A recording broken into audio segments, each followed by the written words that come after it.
ప్రార్థన చేసుకుందాం. మహోన్నతుడా, మహాగణుడా, పరిశుద్ధుడా, పరిశుద్ధాత్మదేవుడా, మీకు వందనాలు ప్రభువా. ఆశ్చర్యకరుడా, మీకు వందనాలు. వాక్యమును తెలియచేయుచుండగా వినేవారిలో గొప్ప గ్రహింపును దయచేయండి ప్రభువా. నిలబడి నేను మాట్లాడుచుండగా నా నోటిని బోరగా వాడుకోండి. నిలబడి నాదైతే ప్రభువా, మాట్లాడేది మీది. మీ నామానికి మీరు మహిమ తెచ్చుకుంటారని, పరిశుద్ధాత్మదేవుని నడిపింపును దయచేస్తారని ప్రభువా. యేసు క్రీస్తు నామముగా ప్రార్థన అడిగిపెట్టుకుంటున్నాను పరమ తండ్రి, ఆమేన్. హల్లెలూయా. దేవుని యొక్క పరిశుద్ధ నామానికి మహిమ. ఈ కార్యక్రమాన్ని వీక్షిస్తున్న ప్రతి ఒక్కరికి నా హృదయపూర్వక వందనాలు తెలియచేస్తున్నాను. ఈరోజు యేసుక్రీస్తు వారు మనకిచ్చిన వాక్కు లేదా అంశం ఏంటంటే సిద్ధపడిన వధువు. ఈరోజు యేసుక్రీస్తు వారు మనకిచ్చిన వాక్కు లేదా అంశం ఏంటంటే సిద్ధపడిన వధువు. వాక్య ధ్యానం కొరకు ఆదికాండము 24వ అధ్యాయము 58వ వచనం చదువుతాను చూడండి. రెబెకాను పిలిచి, ఈ మనుషునితో కూడా వెళ్ళేదవా అని ఆమెను అడిగినప్పుడు వెళ్ళేదనెను. ఇక్కడ చదువుకున్న లేఖన భాగంలో ఒక స్త్రీ మనకు కనిపిస్తుంది.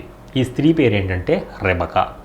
ఈమె ఆ మనుష్యునితో నువ్వు వెళ్తావా అని కొంతమంది అడిగినప్పుడు ఆ మనుష్యునితో నేను వెళ్తాను అని చెప్పింది. అంటే నేను సిద్ధంగా ఉన్నాను, నేను సిద్ధపడ్డాను, ఆ మనుషునితో వెళ్ళడానికి నేను సిద్ధపడ్డాను అని చెప్తుంది.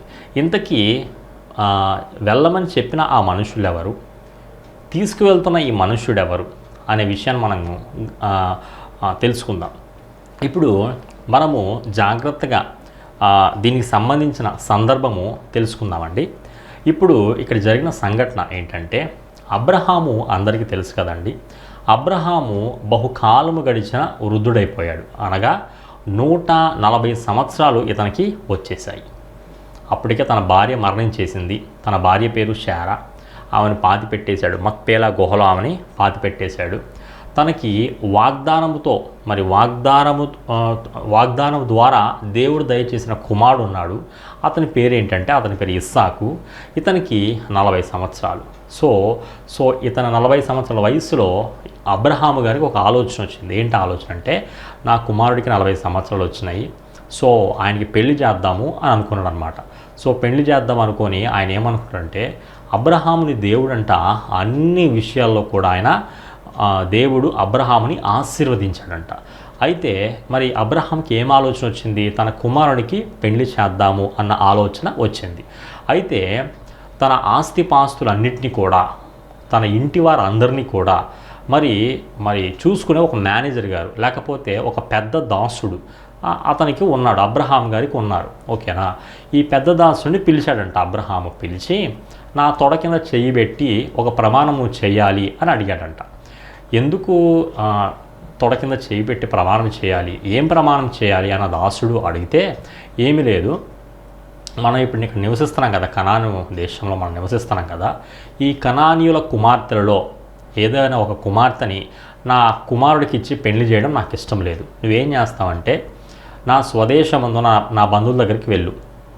అక్కడికి వెళ్ళి నా స్వదేశమందు నా బంధువుల దగ్గరికి వెళ్ళి, అక్కడ ఆ ఊరు పేరు ఏంటంటే అరమ్నాహరాయిములోనున్న నాహోరు పట్టణము. సో అక్కడికి నువ్వు వెళ్ళి, దీన్నే మెసపోతమియా అని కూడా అంటారు.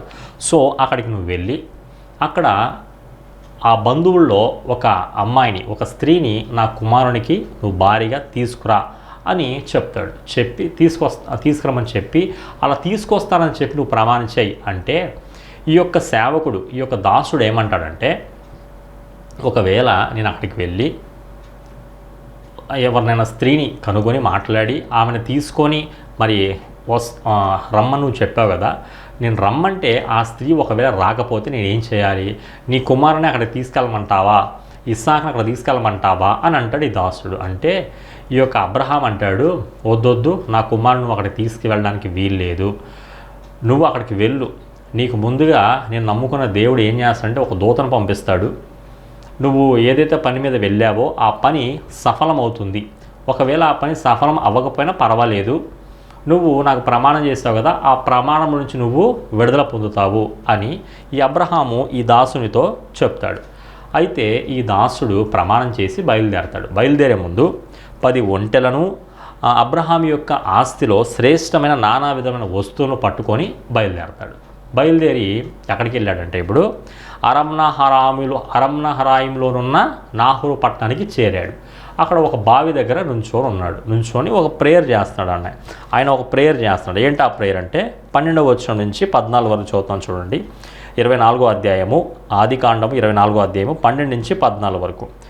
నా యజమానుడుగా అబ్రహాము దేవుడు అయిన యెహోవా, నేను వచ్చిన కార్యమును త్వరలో సఫలము చేసి నా యజమానుడుగా అబ్రహాము మీద అనుగ్రహము చూపుము, చిత్తగించుము. నేను ఈ నీళ్ల ఊట యొద్ద నిల్చుచున్నాను, ఈ ఊరి వారి పిల్లలు నీళ్లు చేదుకొంటకు వచ్చుచున్నారు. కాబట్టి నేను త్రాగునట్లు నీవు దయచేసి నీ కడవను వంచుమని నేను చెప్పగా నీవు త్రాగుము. నీ ఒంటెలకును నీళ్లు పెట్టేదని ఏ చిన్నది చొప్పునో ఆమెయే నీ సేవకుడైన ఇస్సాకు కొరకు నీవు నియమించినదై ఉండునుగాక. అందువల్ల నీవు నా యజమానుని మీద అనుగ్రహం చూపితివని తెలుసుకొందు నేను.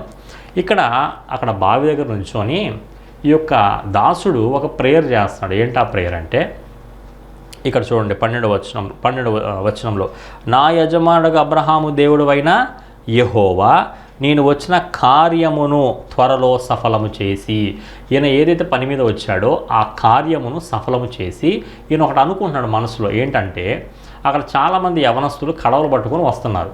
మరి ఆ యవనస్తుల్లో చాలామంది ఆడపిల్లలు, చాలామంది మరి యవనస్తురాళ్ళు మరి కడవలు పట్టుకొని వస్తున్నారు. చాలామంది ఉన్నారు అక్కడ. వాళ్ళలో ఎవరిని మరి నువ్వు ఎన్నుకున్నావో దేవుడా నాకు తెలియదు కదా అని చెప్పి, ఇప్పుడు నాకు దాహం అవుతుంది, నాకు కొంచెం దాహం తీర్చుకున్నకు నీళ్లు ఇవ్వండి అని నేను ఒక చిన్నదాన్ని అడుగుతాను.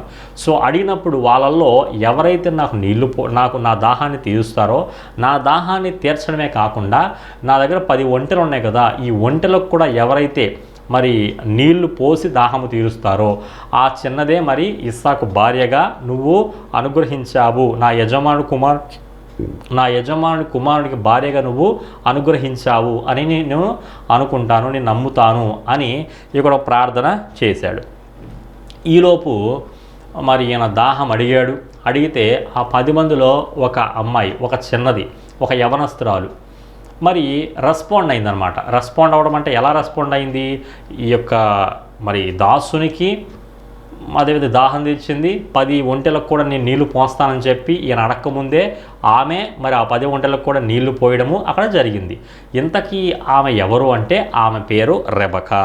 సో ఈమె పుట్టు పూర్వతాలు చూసినట్లయితే ఫస్ట్ తెరహు గారు తెలుసు కదా మనందరికీ. తెరహు గారికి 3 కుమారులు.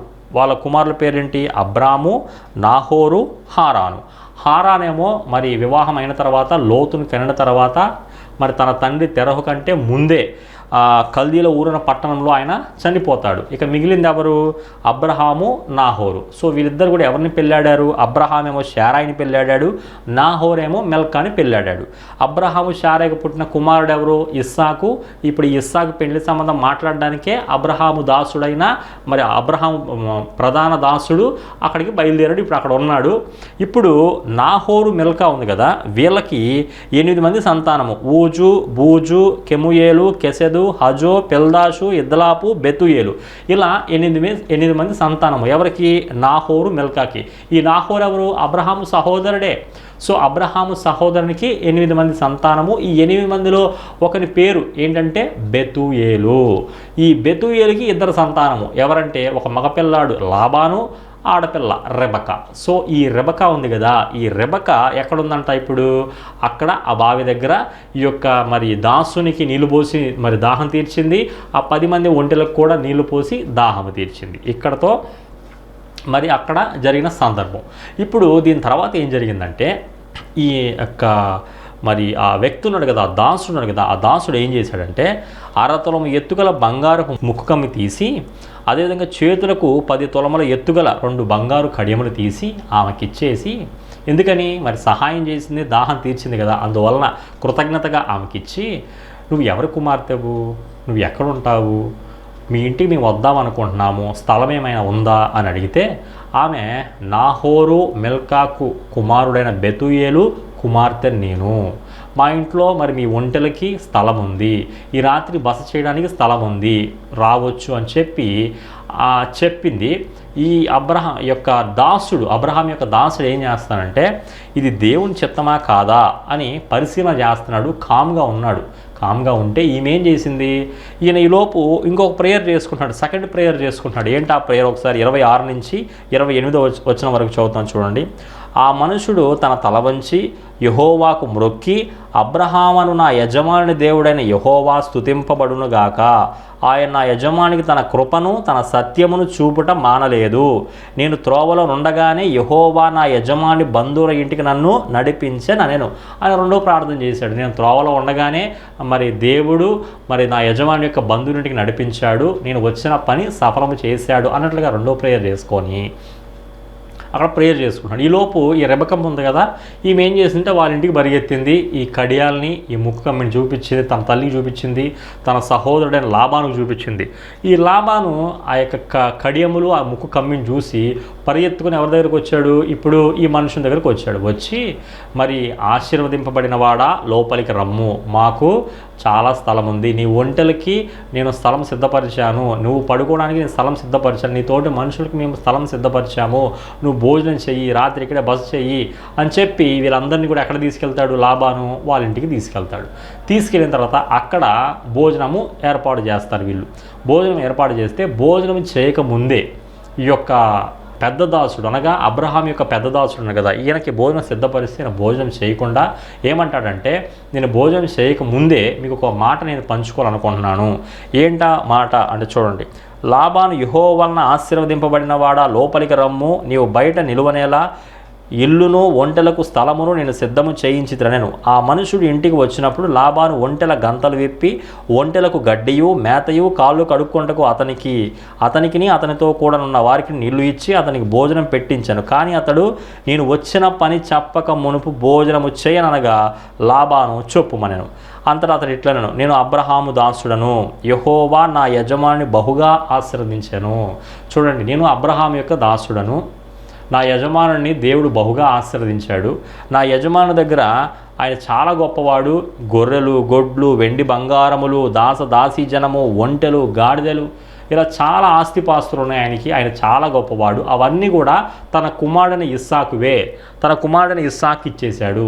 ఇప్పుడు నన్ను ఈ ఊరికి ఎందుకు పంపించాడంటే, తన బంధువుల్లో ఒక స్త్రీని మరి తన కుమారుడైన ఇస్సాకు పెళ్లి చేద్దామని నన్ను పంపించాడు.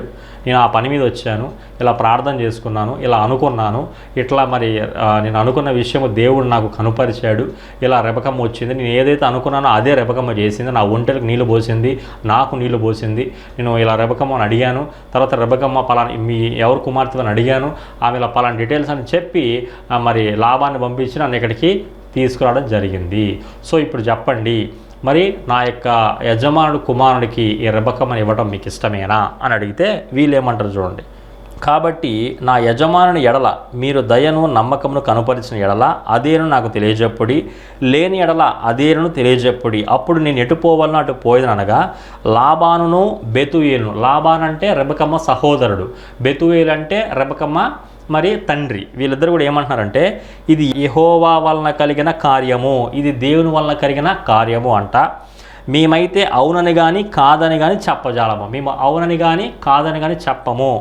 ఇదిగో రెబెకా నీ ఎదుట ఉన్నది, రెబెకా అక్కడే ఉంది కదా, ఇంకో రెబెకా నీ ఎదుట ఉన్నది, ఆమెను తీసుకొని పొమ్ము. వీళ్ళు ఏమంటున్నారండి, ఆమెని తీసుకొని పొమ్ము అంటున్నారు. తర్వాత ఏమంటున్నారు, యెహోవా సెలవిచ్చిన ప్రకారము ఈమె నీ యజమాని కుమారునికి భార్య అగునుగాక అని ఉత్తరం ఇచ్చారంట. సో వాళ్ళ ఫ్యామిలీ మెంబర్స్ అందరూ కూడా మరి ఇస్సాకుకి రెబెకాని ఇవ్వడానికి ఇష్టపడ్డారు, తీసుకొని వెళ్ళమంటున్నారు. ఇక్కడ ఏం జరిగింది, అబ్రహాము సేవకుడు వారి మాటలు విని యెహోవాకు సాష్టాంగ నమస్కారము చేసెను. తరువాత ఆ సేవకుడు వెండి నగలను బంగారు నగలను వస్త్రమును తీసి రెబెకాకు ఇచ్చెను. మరియు అతడు ఆమె సహోదరునికి తల్లికిని విలువగల వస్తువులు ఇచ్చెను. అతడు అతనితో కూడా మనుషులను అన్నపానము పుచ్చుకొని అక్కడ రాత్రి అంతా నుండిరి. అక్కడ రాత్రి వాళ్ళు బస చేశారు. వాళ్ళ తల్లికేమో మరి ఆ రెబెకమ్మకేమో మరి వెండి బంగారు నగలు వస్త్రాలు ఇచ్చారు, తల్లికి లాబానికేమో విలువైన వస్తువులు ఇచ్చాడు ఈ సేవకుడు. తర్వాత అక్కడ ఆ పని వాళ్ళకి అందరూ కూడా మరి అక్కడే భోజనం చేసేసి అక్కడ రాత్రి బస చేశారు, అక్కడే పడుకున్నారు. ఉదయం లేచిన తర్వాత నేను ఇంకా బయలుదేరతాను అన్నాడు. బయలుదేరతానంటే మరి తల్లి రెబెకమ్మ తల్లి అంటది, 10 రోజులైనా ఇక్కడ ఉండకుండా ఎలాగా, అప్పుడే మా అమ్మని ఎలా పంపించమంటారు అంటే, లేదు నేను వెంటనే వెళ్ళిపోవాలని చెప్పి మరి అన్నీ సిద్ధం చేసుకొని రెబెకమ్మను పంపించారు. రెబెకమ్మతో పాటు దాదిని మరి కొంతమంది పనికత్తెల్ని పంపించి ఒంటెలు నెక్కించి అందరిని కూడా సాగనంపి వెళ్తూ వీళ్ళు ఒక మాట అంటారు. ఏమంటారంటే ఫస్ట్ పంపించే ముందు రెబెకాను ఒక మాట అడుగుతారు. ఏంటి ఆ మాట? ఇందాక మనం చదువుకున్నాం. వారు ఆ చిన్నదాన్ని పిలిచి ఆమె ఏమనునో తెలుసుకుందామని చెప్పుకొని రెబెకాను పిలిచి ఈ మనుష్యునితో కూడా వెళ్ళెదవా అని ఆమెను అడిగినప్పుడు ఆమె ఏమంటది? వెళ్ళేదనెను. సో ఇప్పుడు అర్థమైందా? రెబెకాను పిలిచి ఈ మనుషునితో వెళ్ళెదవా అని అడిగినప్పుడు, ఈ మనుషునితో వెళ్ళెదవా అని అడిగిన మనుషులు ఎవరు? తల్లి లాబాను, తండ్రి అయిన బెతుయేలు. వీళ్ళు అడిగారు ఎవరిని? రెబెకాని, ఈ మనుషులతో వెళ్ళేదవా అని. మరి తీసుకెళ్ళబోతున్న మనుషుడు ఎవరు అంటే అబ్రహాం యొక్క సేవకుడు, అబ్రహాం యొక్క పెద్ద దాసుడు, తీసుకెళ్లే వ్యక్తి. సో వెళ్ళేదవా అంటే ఇప్పుడు రెబెకా ఏమంటుంది? నేను వెళ్తాను అంటుంది. ఇది మనం ఇందాక చదువుకున్న వచనము. ఇప్పుడు ఇక్కడ దీనికి కనెక్ట్ అయిందనమాట. ఇప్పుడు కాబట్టి వారు తమ సహోదరుని రెబెకాను, ఆమె దాదిని, అబ్రహాము సేవకుని అతనితో వచ్చిన మనుషులను సాగనంపినప్పుడు వారు రెబెకాతో ఒక మాట అంటారు. ఏంటంటే, మా సహోదరి నీవు వేలకు తల్లి వగుదువుగాక, నీ సంతతి వారు తమ పగవారి గవిని స్వాధీనపరుచుకొందురుగాక అని ఆమెను దీవింపగా, అంటే అలా దీవించి వారు పంపించారు. సో వీళ్ళందరూ కూడా ఇక ఒంటెల మీద ప్రయాణం కట్టారు. ప్రయాణం కడితే ఇప్పుడు ఏం జరుగుతుందంటే, అక్కడికి ఇస్సాకు ఉన్న ప్లేస్కి వెళ్ళారు. ఇస్సాకు బెయేర్లహాయిరోయి మార్గమున వచ్చి దక్షిణ దేశముందు కాపురం ఉన్నాడు. ఆయన సాయంకాలమందు ఇస్సాకు పొలములో ధ్యానింప బయలు వెళ్ళి, ఇస్సాకున్న అద్భుతమైన లక్షణం ఏంటంటే ధర్మశాస్త్రమును ధ్యానిస్తూ ఉంటాడు, దేవుని మాటలను ధ్యానిస్తూ ఉంటాడు. మరి కీర్తనకారుడు కూడా ఏమంటాడు? దీవారాత్రములు మరి ఆయన వాక్యమును ధ్యానించమని చెప్తాడు కీర్తనకారుడు కూడా. అలాగే అలాంటి అలవాటు ఉంది ఆయనకి. సాయంకాలమున ఇస్సాకు ఏం చేశాడు? పొలములో ధ్యానింప బయలు వెళ్ళి, సో అక్కడికి వెళ్ళి ఆయన కూర్చొని ధ్యానించుకుంటున్నాడు. ఇప్పుడు ఒంటెలన్నీ కూడా వచ్చేస్తున్నాయి. కన్నులైతే చూసినప్పుడు ఒంటెలు వచ్చి చూండెను. సో రెబెకా కన్నులెత్తి ఇస్సాకును చూచి ఒంటె మీద నుండి దిగి మనల్ని ఎదుర్కొనుటకు పొలంలో నడుచున్న ఆ మనుషుడు ఎవడని దాసుని అడగగా ఆ దాసుడు అంటాడు, ఆ మనుషుడు ఎవరో కాదు, ఆ మనుషుడు నా యజమానుడు, లేదంటే నా యజమానుని కుమారుడు అని చెప్పాడంట. చెప్తే ఇతడు నా యజమానుని చెప్పాను గనుక ఆమె ముసుగు వేసుకొనెను. అప్పుడు ఆ దాసుడు తాను చేసిన కార్యములన్నీ ఇస్సాకుతో వివరించి చెప్పాను. ఇస్సాకు దగ్గరకు వచ్చాడు. ఏమేం జరిగింది, వాళ్ళ తండ్రి పంపించిన కానించి మరి రెబెకాను తీసుకొచ్చే వరకు ఏమేమి జరిగింది మొత్తం కూడా ఈ దాసుడు ఈ ఇస్సాకు గారికి వివరిస్తారు. వివరించిన తర్వాత ఇస్సాకు తల్లి అయిన శారా గుడారంలోనికి ఆమెను తీసుకొని పోయాను. తన తల్లి మరణించింది కదా, మరణించిన తర్వాత ఆ గుడారాలు అలాగే ఉన్నాయి కదా, ఆ శారా గుడారాల్లోకి ఈ రెబెకాను ఇస్సాకు తీసుకొని వెళ్తాడు. వెళ్ళి అట్లు అతడు ఆమెను పరిగ్రహింపగా అంటే ఇక్కడ మనము పెళ్లి చేసుకున్నాడు, లేకపోతే ఆమెను అక్కడి నుంచి తీసుకువెళ్ళాడు అన్నట్లుగా మనం అర్థం చేసుకోవచ్చు. అంటే పెళ్లి చేసుకున్నాడు అని మనం అనుకుందాం. సో ఆమె అతనికి భార్య ఆయను. పరిగ్రహింపగా రెబెకా ఏమైంది? ఇప్పుడు భార్య అయింది. అంటే ఇస్సాకు రెబెకా ఇప్పుడు ఏమయ్యారు? భార్యాభర్తలు అయ్యారు. అతడు ఆమెను ప్రేమించను. భార్యను చేసుకున్న తర్వాత ఇస్సాకు ఆమెను ప్రేమించారు, అంటే రెబెకాను ప్రేమించాడంట. అప్పుడు ఇస్సాకు తన తల్లి విషయమే దుఃఖ నివారణ పొందాను. సో తన తల్లి మరణించింది కాబట్టి మరి ఆ విషయాన్ని జ్ఞాపకం చేసుకుని ఆ విషయాన్ని పంచుకుంటూ ఆయన దుఃఖ నివారణ పొందాడు. సో ఇక్కడ జరిగిన సందర్భము, ఇక్కడ జరిగిన సంఘటన ఇలాగా జరిగింది. సో మొత్తానికి అబ్రహాం యొక్క కోరిక నెరవేరింది. అబ్రహాము తన కుమారుడైన ఇస్సాకి పెళ్లి చేయాలనుకున్నాడు. ఆ పెళ్లి కాస్త జరిగింది. సో తన స్వదేశమందు తన బంధువుల యొద్దకు వెళ్ళి ఆయన తన కుమారుడైన ఇస్సాకు కొరకు ఒక భార్యను మరి తీసుకురమ్మని దాసుని పంపించిన పని సఫలమైంది. దేవుడు తోడుగా ఉండి ఆ పనిని సఫలము చేశాడు. ఇక్కడ జరిగిన సంగతులు ఇవన్నీ కూడా. ఇప్పుడు మనం ఏమనుకున్నామంటే వధువు, సిద్ధపడిన వధువు అనుకున్నాం కదా. సిద్ధపడిన వధువు అంటే ఇప్పుడు ఈ యొక్క రెబెకా ఉంది కదా, ఈ రెబెకా సిద్ధపడిన వధువు. ఇప్పుడు ఫ్యామిలీ మెంబర్స్ అందరూ కూడా అడిగారు ఏమని, ఆ మనుషునితో వెళ్తావా అని అడిగితే ఏమంటుందేమా? వెళ్తాను అనేది. అంటే ఏమైందేమా? సిద్ధపడి ఉందన్నమాట. ఓకేనా, సిద్ధపడిన వధువు.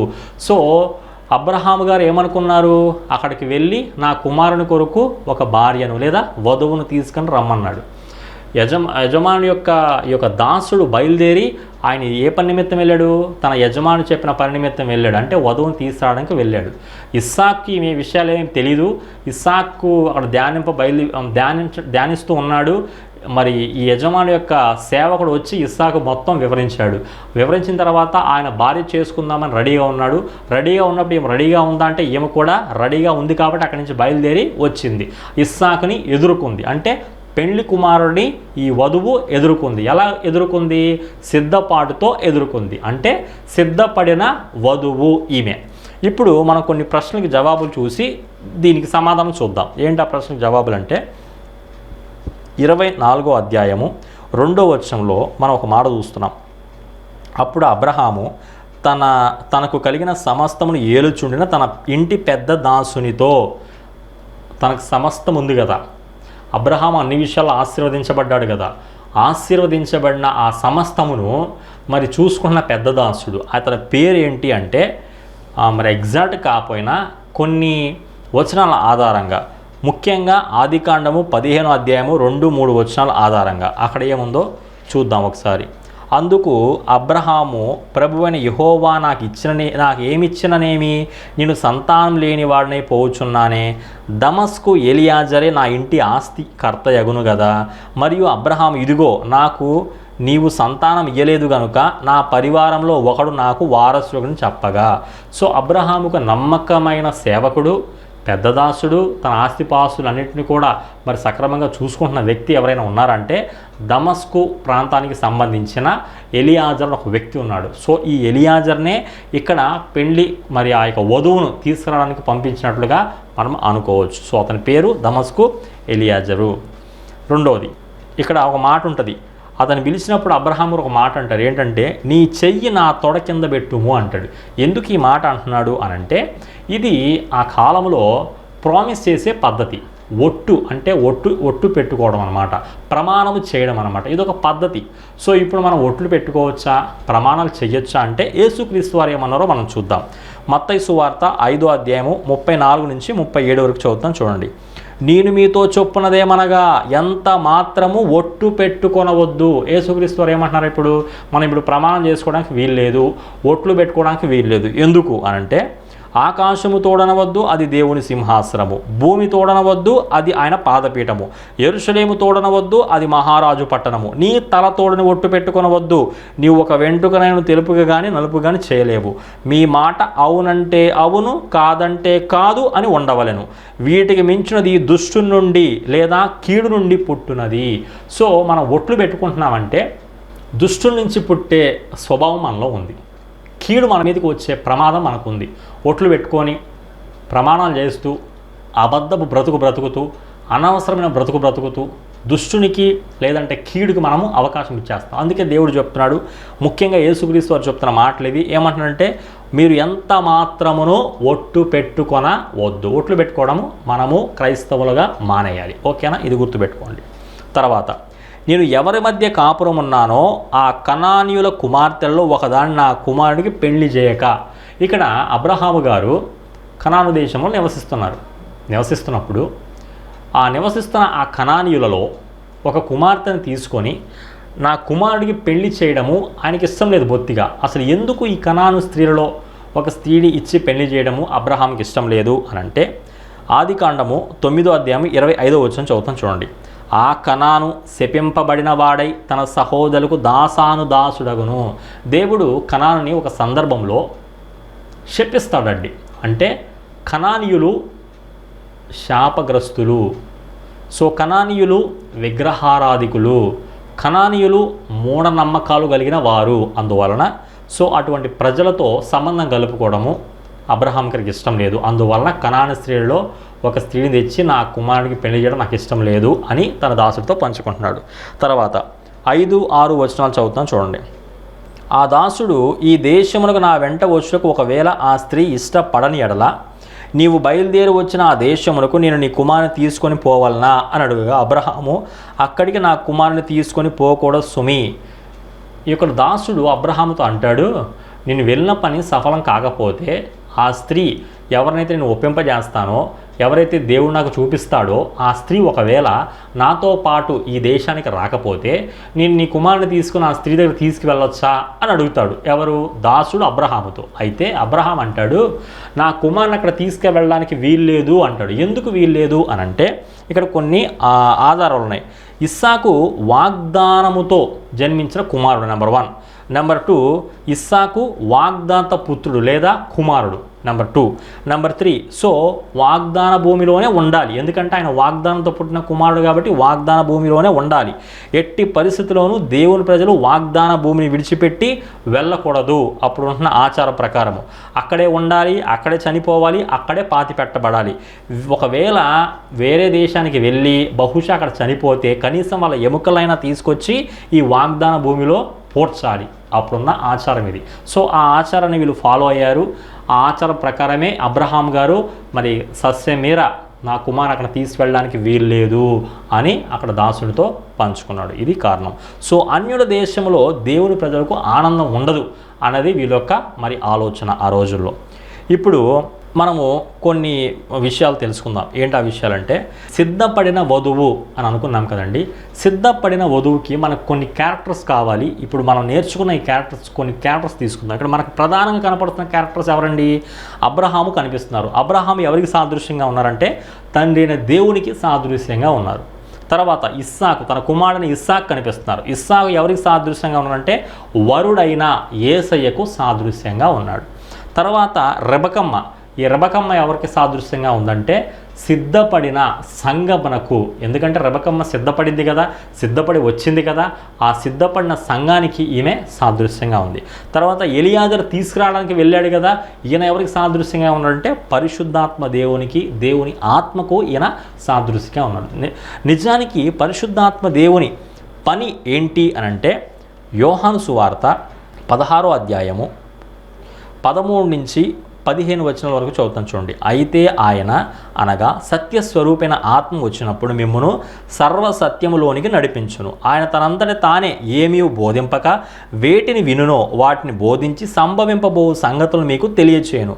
ఆయన నా వాటిలోని తీసుకొని మీకు తెలియచేయును గనుక నన్ను మహిమపరచును. తండ్రికి కలిగినవన్నీ నావి, అందుచేత ఆయన నా వాటిలోని తీసుకొని మీకు తెలియచేయను నేను చెప్పితిని అని ఇక్కడ రాయబడి ఉందండి. సో ఇక్కడ మనం జాగ్రత్తగా గమనించినట్లయితే పరిశుద్ధాత్మ దేవుని పని ఏంటంటే పాపమును ఒప్పించడము, నీతిని ఒప్పించడము, తీర్పును ఒప్పించడము. సో ఇప్పుడు గొర్రెపిల్ల మహోత్సవము అనేది అక్కడ జరుగుతుంది కదా. సో ఆ మహోత్సవంలో ఎవరు పాల్గొంటారంటే సార్వత్రిక సంఘం పాల్గొంటుంది. ఈ సార్వత్రిక సంఘము ఎవరంటే పాపమును ఒప్పుకొని నీతిగా జీవిస్తూ, నిజాయితీగా జీవిస్తూ, పరిశుద్ధాత్మ దేవుడు తనకు మరి ఏదైతే మరి నీటి అనుభవము, పరిశుద్ధాత్మ దేవుని అనుభవం కలిగి యేసుక్రీస్తు వారిని సొంత రక్షకునిగా, యేసుక్రీస్తు వారిని తమ రక్షకునిగా ఎవరైతే అంగీకరిస్తారో వాళ్ళు సార్వత్రిక సంఘము జాబితాలో చేరతారు. ఈ సంఘమును దేవుడు మరి ఒకరోజు ఎత్తుతాడనమాట. అంటే ఈ సంఘము సిద్ధపడిన సంఘం ఏమవుతుందంటే వరునికి ఏమవుతుందంటే ఎదుర్కోవడం, అంటే వరునికి ఎదురుగా వెళ్తుందన్నమాట. అంటే యేసుక్రీస్తు వారు వరుడు, మరి సిద్ధపడిన వారందరూ కూడా ఒక సంఘముగా అక్కడ ఇప్పుడు రెబకమ్మ ఎలా అయితే ఇస్సాకును ఎదుర్కొందో అలా ఈ సంఘం అక్కడికి వెళ్ళి అక్కడ ఎదుర్కొంటుంది. అక్కడ ఏం జరుగుతుంది? ఒక మహోత్సవము, గొర్రెపిల్ల మహోత్సవం జరుగుతుంది. సో మనందరము కూడా సార్వత్రిక సంఘములో మరి ఆ జాబితాలో చేరడానికి సిద్ధముగా ఉండాలి. మన పాపమును మనం ఒప్పుకోవాలి, యేసుక్రీస్తు అని సొంత రక్షకుడిగా మనము అంగీకరించాలి. సో ఇట్లా మనం ఉన్నట్లయితే మనము ఎత్తబడే జాబితాలో ఉంటాము. ఆ యొక్క మరి గొర్రెపిల్ల మహోత్సవంలో మనం కూడా పాల్గొంటాము. ప్రార్థన చేసుకుందాం. పరిశుద్ధాత్మ దేవుడా, మహోన్నతుడా, మహాగణుడా, ఆశ్చర్యకరుడా, మీకు వందనాలు ప్రభువా. మేమందరం కూడా సిద్ధపడిన వధువు ఆ జాబితాలో ఉండాలి. వధువును ప్రభువా రెబకమ్మను మీరు మరి సంఘముతో సాదృశ్యంగా మీరు పోల్చారు. రెబకమ్మ ఎలా అయితే సిద్ధపడి మరి ఇస్సాకును ఎదుర్కొందో అట్లాగా ఒకనాడు ఈ సంఘం అంతా కూడా ప్రభువా మరి వరుడైన యేసుని ఎదుర్కోబోతుంది. ప్రభువా మరి ఎత్తబడే జాబితాలో, ఆ యొక్క సంఘంలో చేర్చబడే జాబితాలో మా పేర్లు ఉండాలంటే మేము యేసుక్రీస్తు వారిని సొంత రక్షకునిగా అంగీకరించాలి.